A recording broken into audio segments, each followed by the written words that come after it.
Hi everybody, Happy New Year. It's my third attempt to do this video. We'll see if it works this time.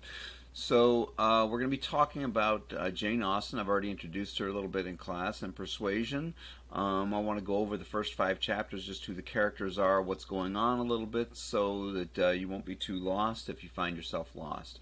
Let's get started with where it is in the you'll find, right here in Canvas, Persuasion Resources. That's where you're going to find a copy of the novel. You'll find audiobook. You'll find other kinds of guides. Persuasion Resources, here it is in Canvas. Again, you can find it from the front page. Right here is the PDF. There's an EPUB and Kindle version if you want to download it and read it on your phone. There's also a link to a YouTube version of the audiobook and an MP3. So this is by far, I think, the best audiobook. I'm listening to it again right now, and I think it kind of carries the characters very well. So, I want to introduce the novel a little bit. We just left 1600. Hamlet was written in 1600 or so. Now we're in about 1815. So the intervening 200 years, we have the rise of this new art form. The first modern novel really in Europe was Don Quixote, written in 1606, so about the same time as Hamlet. And in the following couple hundred years, you have this what Ian Watt, the critic, called the rise of the novel, where it's come about as this increasingly important literary form. The focus in the 1700s comes to be more and more on the social sphere. I've got a picture here from the novel Pamela, which was immensely popular, and you can see it's a domestic drama. It's a young woman and her travails, and she's working for this man, and she's in love with the man, and whatever it is. Anyway, so the point being that kind of it's not like Hamlet. There's no swords. There's no there's not kings and princes necessarily. Those novels do exist, but increasingly there's this middle class novel, and it's for a middle class readership. The rise of the middle class means more and more people were literate, could read. More and more people had money and time to spend reading, and so this longer form, the novel, really means it's a form that's a lengthy story in prose. It's not in poetry like Homer's Odyssey or like Paradise Lost. It's not a play. It's a prose form, and it tells a story at some length. Increasingly, we have women who are literate who become the audience. Also, women as authors. It's the first really art form in literature that increasingly accepts women as authors. Perhaps mostly for this reason, it was often considered a low art. It was considered not worthy of sort of higher respect. It was something that people would say, oh, well, yes, I admit I read novels, but it's kind of the way video games or TV is seen today, as sort of this lesser art form. Nonetheless, of course, today we see it as a major art form, and we read novels even from that time as major literary accomplishments. So that's something that was already happening in Jane Austen's time. You see her characters and her narrator at times defending the novel as an important form. So that's our little introduction to novels. We're going to talk about Jane Austen. She's a giant both inside and outside academia. This is her on the 10-pound note. She's the only woman besides the Queen on the British money.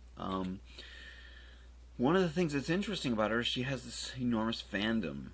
There's Jane Austen fans. If you go online looking up Jane Austen novels, you'll find just as many things that are written by fans, fan pages, the way you would see for Harry Potter or for Star Wars, as you do by academics, by professors, by people who are in colleges and universities. These women have dressed up in Regency garb to celebrate the production of the Jane Austen 10-pound note. That's not something that happens as much for Shakespeare even, or for other literary figures. She just has this enormous fan base. She also has this enormous literary reputation that continues to grow. She's seen more and more as perhaps the greatest novelist in English. Um, and so these are articles about persuasion that I just did a search on persuasion, and here they are. So you can see that many professors are writing about Jane Austen. So that's our little introduction to who Jane Austen is. We'll talk about what she did for the importance of the way narrative is written. Um, well, so, but what I want to talk about Persuasion. So, Persuasion is her last novel. She was 40 years old or so when she was writing it, and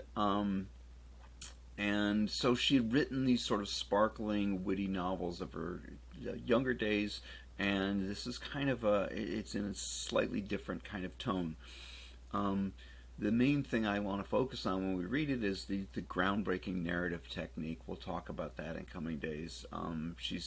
She's really inventing the way narrative is used today. And it's also thematically, it's a novel about not being heard. The main character in it is ignored and not heard a lot. And as somebody who talks too much myself, I kind of like this entry into a character who thinks and observes, but is not paid attention to, is not heard. So chapters 1 to 5 take place at Kellynch Hall. I've got my family ancestral mansion here that no longer belongs to my family. Standing in for Kellynch Hall. It's a big country manor.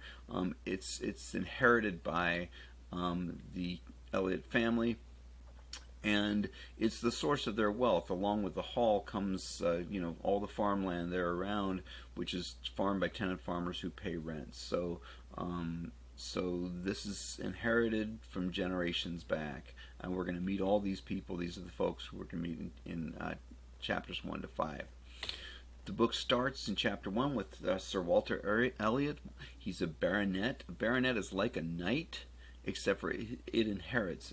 So you know what a knight is, like Sir Elton John or Sir Paul McCartney. Well, Sir Paul McCartney's kids are not going to be Sir somebody else McCartney. That's not an inherited thing.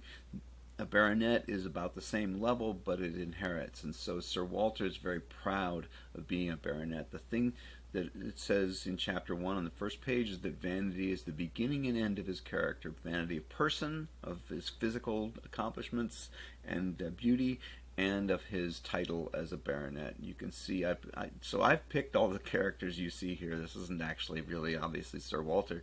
I went back and looked for miniatures. I spent way too many hours doing this. Miniatures of 17th and 18th century figures, and picked people who I thought kind of looked like they could be that. I was looking for somebody who is very proud of the way he looks. He's about 50 years old, but he thinks he looks 30. And he is very, very pleased with himself and his position in the world. His favorite book, we find out on page 1, is The Baronetage. It's a book about all the baronets. It lists them all and their families and their family histories, and it's his favorite because, of course, it has him in it. This is The Baronetage from 1815. My favorite copy of The Baronetage is the Rhodes family here, a family, it says, of great antiquity. But I'm not showing you this just to brag about my 11 times great-grandfather, who probably would have thrown me out of the house anyway. But you can see here, this is the way it works. There's his name, here's his wife, here's his first daughter, his second daughter Frances, and also Sir John, his successor. And so anyway, this is how the book works. So that's his favorite book, and this is the passage he likes to read, Eliot of Kellynch Hall. And it introduces, this is a chance for Jane Austen to introduce all the main characters right here on the first page. You have Walter Elliot, Sir Walter.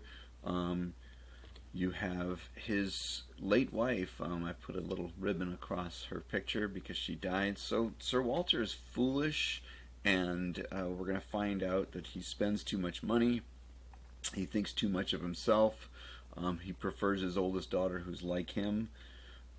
His wife, we hear, kind of tempered his ways. She was sensible and kind of made his ridiculousness a little less ridiculous. But then she died, and then her oldest daughter was 15 at the time. Anne was, I guess, 13, 14. Mary was like 9. So, so she died and left them to the being raised by their father.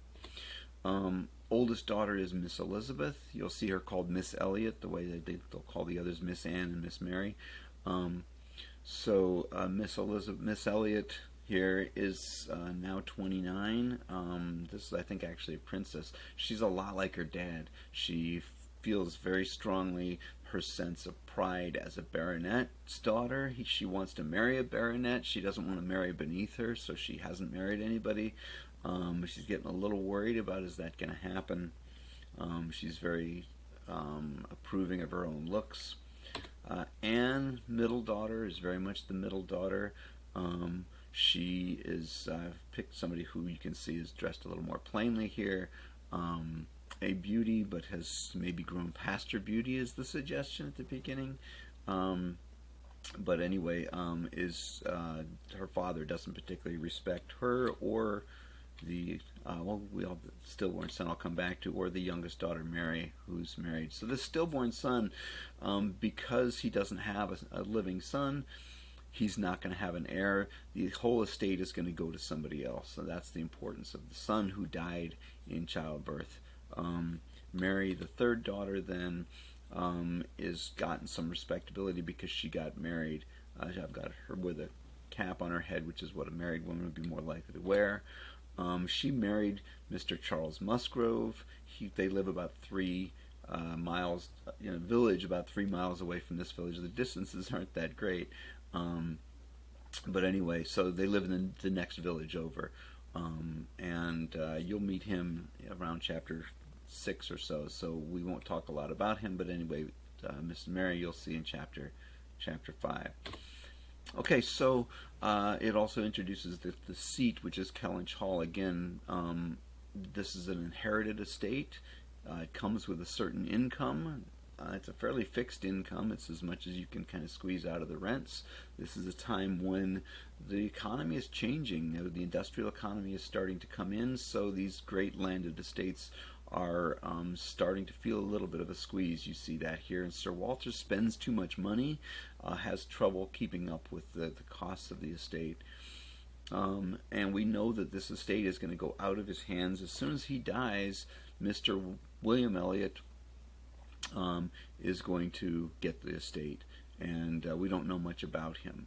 We know from chapter 1 that at one time the oldest daughter, Elizabeth, had hopes of marrying him, but they fell through, and so now he is estranged. They don't get along with this guy. We find all that out in chapter 1. We also in chapter 1 meet this woman, Lady Russell. She's a neighbor. She's the best friends with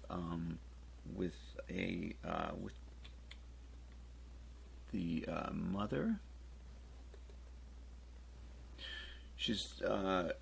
She came to live at Kellynch Lodge. I've picked a house you can see it's a little more modern than Kellynch Hall. That's kind of one of the things we hear about it. It's described as elegant.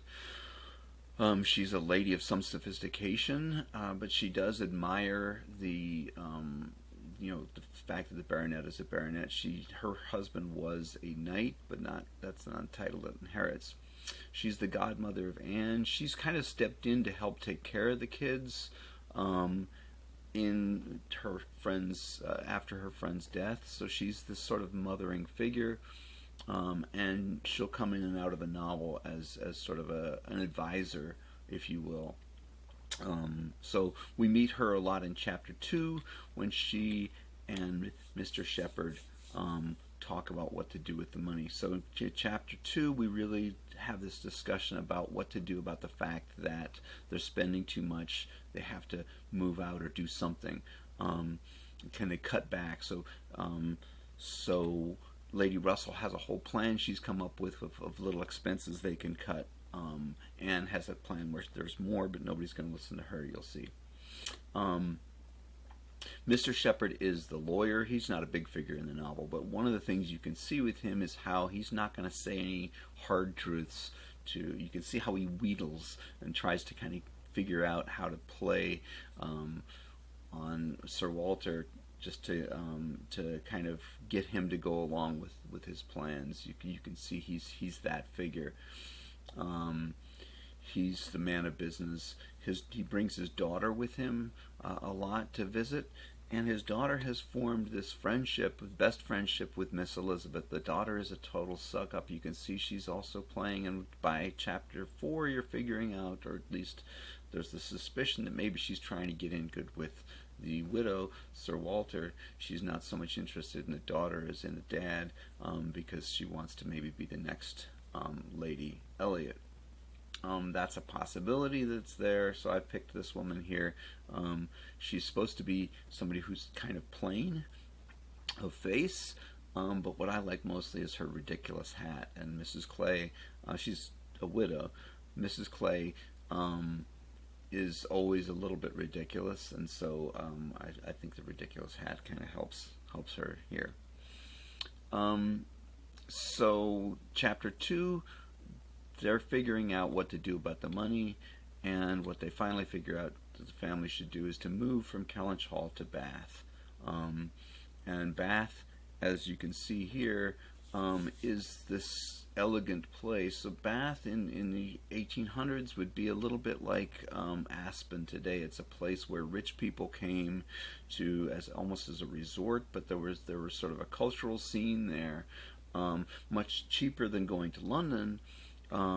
But still, it's a place where a baronet could kind of live with a certain amount of pride. This is the upper end of Bath. These buildings here, this is the Royal Crescent, this is Westgate Buildings. These figure in the novel, and these are places that would have been built just recently. This is the late 1700s that this was built. So this is starting to be the way the town would look. You can see it's set on this hillside. We'll learn more about Bath in the late chapters of the novel. But when they talk about it all the time, this is what they're talking about. Also, since they're leaving for Bath, they're going to rent out Kellynch Hall. And so to rent it out, they find this admiral. He's made a lot of money in the war. The war with Napoleon has just been concluded. And so these sailors are turned on shore with a lot of money. So Admiral Croft is going to rent the place. We don't really meet him, but we hear about him. We hear about his wife, a sensible woman, Mrs. Sophia. And perhaps the most important thing about them we learn in chapter 4 is that they have this, she has a brother, Captain Frederick Wentworth. So Captain Wentworth is somebody that turns out we have in the past, that Anne, and it's really in chapter 4 that we figure out for the first time that Anne is the central character of the novel. The first 3 chapters she's shunted aside so much that if you stopped reading after chapter 3 you really wouldn't know that Anne is the main character.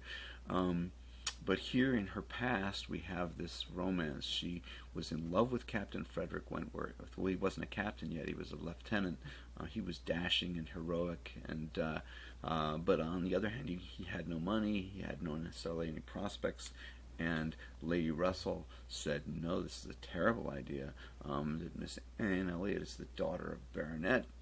Is she going to throw herself away on this guy?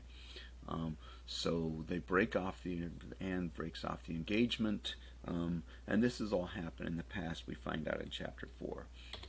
And now, of course, Captain Frederick Wentworth has gone to war. He's been phenomenally successful. He's a captain. He's rich. I picked this guy because he has such a rich uniform on, and of course is handsome and dashing. And she's still as much in love with him, but has given him up forever. That's kind of where we are at the start of the novel. Chapter 5, everybody leaves Kellynch finally. The admiral comes in to take the place over, and